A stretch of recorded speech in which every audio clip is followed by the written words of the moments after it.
Miami, Florida, the best city in Florida. The Orlando Magic, the best basketball team in Florida. Listen, it is what it is. I said it in the power rankings. This is why we had the Magic 9 and the Heat 10. I am vindicated. They Yes. play again in like a couple of days, bro. I'm just saying. Let me gloat a little bit. The Magic beat the Heat 106-105. Franz Wagner 32-5. Jalen Suggs 22-5. Anthony Black 13-8-6. The Magic improved to 14-9. The Miami Heat, Norman Powell 28 points, 4 assists. Bam Adebayo, 24-15, and Jaime Jaquez with 16 points. And they dropped to 14-9. So both Florida teams have the same record right now. Magic beat the Heat. It was a good game. It felt like a glorified pickup game. Yes. I'm not going to lie. A lot of let's get the ball past half court as fast as possible. And if you can cook your guy, go cook him. That's what it seemed like to me. And to me, I think the Magic are better suited for that. Jalen Suggs with a huge third quarter. And also the Magic did a great job turning the ball over with the Heat. They didn't really get many fast break points out of it, though. They got a lot of second chance points. They won the second chance battle 12-3. Right there, there's your difference. Miami Heat didn't dominate the paint. They won the paint battle 52-48. But to me, where this game was won was pretty much that third quarter and the Magic's defensive intensity, ratcheting it up. I'm not a fan. I'm going to say this again. Every time I talk about the Heat, I think Heat fans think I'm like picking on them. I'm really not. I don't like this just go at them, cook them type offense that they run. They don't run it all the time now, to be fair to Spoelstra. Nope. Spoelstra they do off-ball screens a lot, down screens to get people off of curls. Towards the end, you saw some pick-and-roll action with Davion Mitchell and Bam Adebayo. So it's not something that they're, keen on doing all the time. However, I do think when you get a team, again, like the Orlando Magic, who can guard the perimeter and the point of attack, and you cannot penetrate in the way that you want to penetrate, you're not going to be able to get people in the blender. And the Miami Heat, they have players who can take you one-on-one. Like Norman can do it. Mm-hmm. I wouldn't say he's elite at it. Tyler Hero can do it. He wasn't playing today. But I wouldn't say he's elite at it either. When you can't get past your man, that point of attack, right away, you're kind of defeating the purpose of the offense. I do think you need to do some more pick and roll action, force the defense to play you in different ways. Maybe get him in drop coverage, maybe try to create advantages other ways, maybe a trap if it's Hero and he's hot. Figure out other ways to create advantages, because to me the Heat just were not getting enough advantages in the half court. It was just kind of like, if I can get by my guy, I'll get by him, and if I can score on him, I'll score on him. And aside from that, they really weren't getting good quality shots unless they were running off of a rebound. No. And to me, this just felt like a glorified pickup game. Even at the end with the Magic, we talked about this last time. Their half-court offense in the last 3 minutes, Jalen Suggs step-back three on Davion Mitchell, which was psychotic to me. I love Jalen. I actually like Jalen a lot, but that was a bad decision. Franz Wagner, same thing. Try to get a switch, got a matchup he wanted, danced around the perimeter, step back three, missed it. Then they got Paolo, had him set a screen. Davion switched to Paolo. They got him in the high post. He went at it. He just went straight to the hoop, missed a layup. Just, to me, bad offense. The Magic, to me, the one thing that I am concerned about with them going forward is late game situation, half-court offenses against good defenses, because there's really not enough imagination for me. They did have a play where Desmond Bane came off of a curl. They hit him in the paint. He did miss the layup, but things like that is what I want to see more. I understand that, a lot of teams run, pick and roll action, or they get someone in a switch and you kind of go at the mismatch. I'm not saying that's a bad thing to do. I just don't know if Franz Wagner and Paolo Banchero are going to be able to take you where you want to go, if that's what your go-to is in late game situations. But overall, it's a fun game. I feel I felt like we went to the park and were just watching really talented people play basketball. Yeah. it felt like when I watched the pickup game. I texted you that was in the first quarter. I was like, this is like a pickup game. It's ridiculous, the pace. And like you said, it was cross half court and go at them, do work. I'll start with the Magic. It was good to see Paolo back. For sure. Obviously he looked rough in some situations, but I did like a couple of plays where they actually did give him the ball in post and he got doubled and he found a cutter. I thought they would do that more late game instead of the step back threes. And even the play you talked about where when he had to switch on Davion and he attacked the rim, he had on the replay, he had 4 people surrounding him. So it allowed Wendell Carter to get the rebound. Mm-hmm. I feel like as he gets more healthy in late game situations, that's another option they can go to instead of the the step back threes and the long shots. Like Yeah. that's the option you should have with like Paolo, where like he's a mismatch. He's definitely a mismatch, and we know he's a great passer from all around the court. So that's a play you can go to. But all in all, like great game by Franz. Bain didn't really have a good shooting No, game. he was awful. He shot the ball awful today. And Yeah, like and a lot of people I'm sorry to crash this a little bit, but a lot of people in the comment section when we have talked to Orlando Magic said that Bain, it's not a coincidence that Bain started shooting better once Paolo went out. I don't think Paolo had anything to do with Bain struggling today. I at actually all. think Paolo played for the most part good team basketball. Like you said, in the post, he was hitting cutters. I forgot who he hit in the corner for a three in the third quarter where he had the ball in the post, spin move baseline. Yeah. Defense collapse, kick to the corner, 3-pointer. So to me, I just want to reiterate that. I just think it's a coincidence Bain had an off night. That's Yeah. my take on that. I think he hit Suggs. I want to say Suggs. I remember. I know the play we're talking about hit Suggs. But yeah, it was just he didn't have a good game. I don't think it has any correlation with Paolo being on the floor. Like you said, Paolo he played team basketball. I think the narrative of him not being able to fit in is kind of overblown completely because of his talent levels out of this world. And when he gets more healthy, he's a perfect fit for this team in terms of their size and the different spots he can play in to help them, especially when the game slows down. Because you can't play balls to the wall like all the freaking time. The Magic do a good job getting stops and pushing the tempo. Like Anthony Black always does a good job like out on the break, and he had a decent game, not necessarily a good shooting game, but he was able to get to the free throw line a lot when he got in the game. So yeah, like you said, I was gonna make that point about Bain too, but also great game by Jalen Suggs. He's been the games we've covered. He's been so consistent for them, offensively and defensively. So right now he's playing like their best guard. I wish they get a better contribution from Jones. I don't know why he just doesn't look like the same player I'm used to seeing as the backup point guard. Yeah. Like go ahead. No, it wouldn't surprise me if like Jay starts getting minutes. Yeah.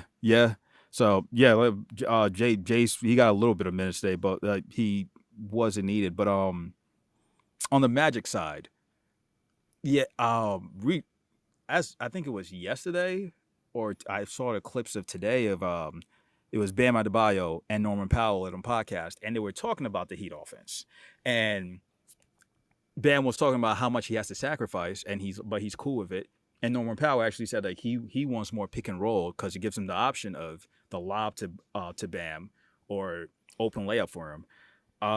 Late in the game, Powell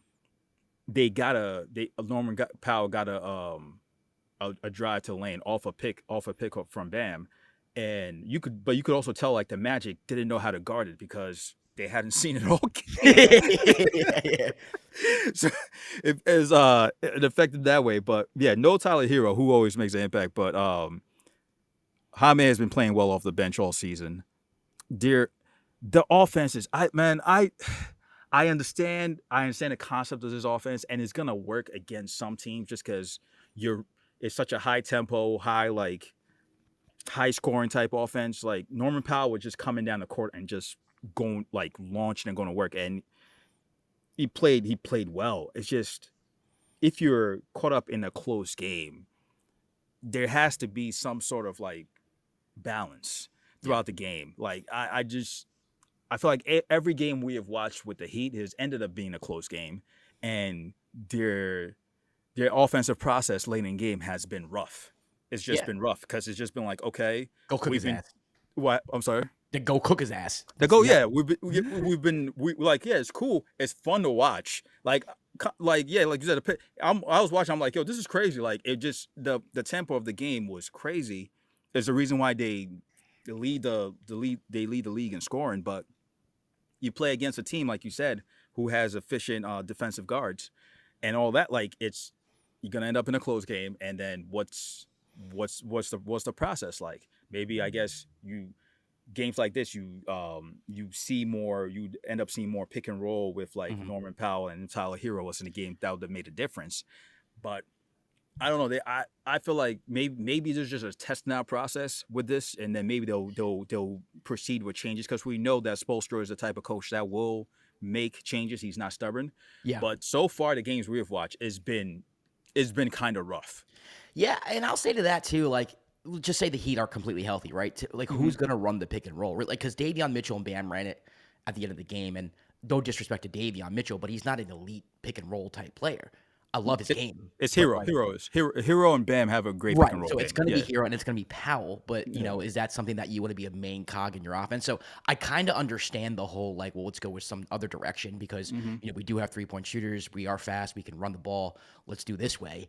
And shout out to Bam too, because Bam has been hitting threes this year, so like that's another extension of his game that I think is helping the Heat here. But sorry. I'm sorry to cut you off. I was gonna say I just thought I wanted to say this real quick regarding Bam. Like, yes, he has been hitting threes, but like a lot of course of the game, right? He was getting his points and his buckets like in the post, in the free throw line extended, where he's always done it.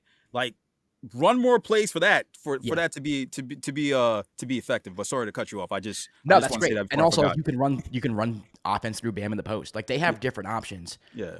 And maybe Spoelstra's just kind of experimenting because again, I think if he starts playing better teams with better like point of attack defense on the perimeter, and it starts coming playoff time, I think you're gonna see Spoelstra go away from this type of offense. I think it works against certain teams who can't really guard the perimeter, who aren't faster than you, and you can get out on the break or you can kind of blow by them, with the first step. Like if they have, and this is why I think they give the Knicks so much trouble because you have someone like Cat out on the floor trying to guard the perimeter, or someone like Jalen Brunson on the floor trying to guard the perimeter with no help, so you can just kind of go by and get someone in the blender.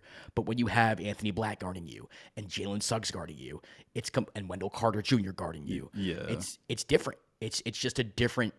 And don't get me wrong, like that's the case for every offense that you're going to run if you're playing against better defenders.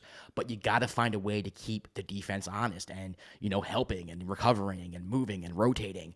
And when you're just kind of passing the ball around the perimeter and just trying to drive, there's not much that the defense has to do really. Yeah. So against a team like the Magic who do have good perimeter defenders, to me, I would like to see Spoelstra have a little bit more of imagination. Now, again, to his credit, they did try some things. Yeah. They did do some down screens off the ball, pick and roll like late, like I said. But I would like to see that incorporated more into their offense. And I'm sure, listen, Eric Spoelstra is still the best coach in the league. I agree. Like I have nightmares of that man. Yeah.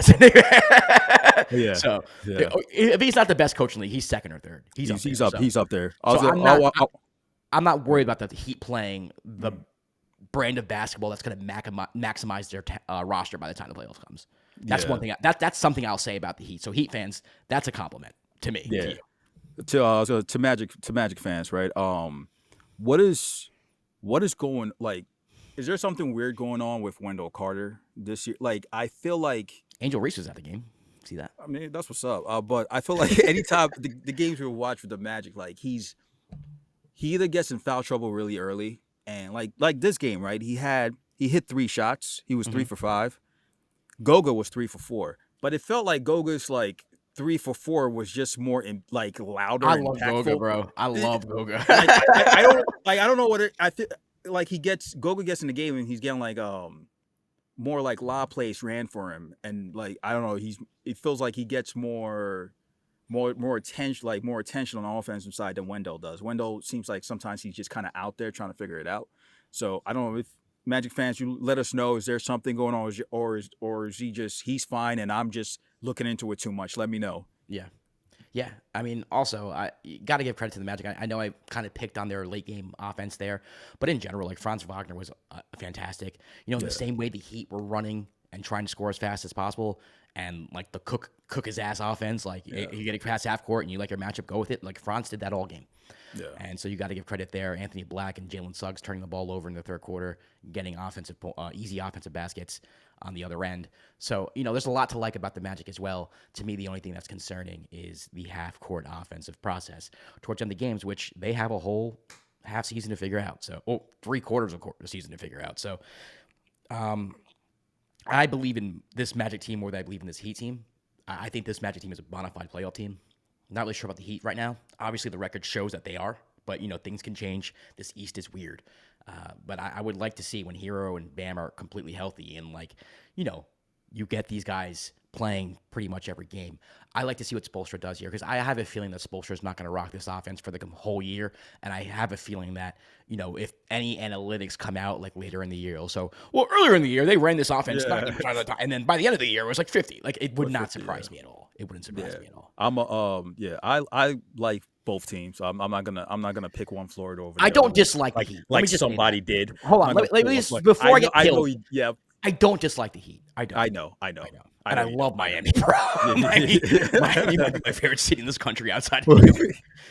But what was I gonna say? Yeah, with both teams, like I feel like you said, the Magic have time to figure it out in terms of your players getting more healthy and then find out your process in the half quarters. And I feel like Paolo is going to make the difference with that.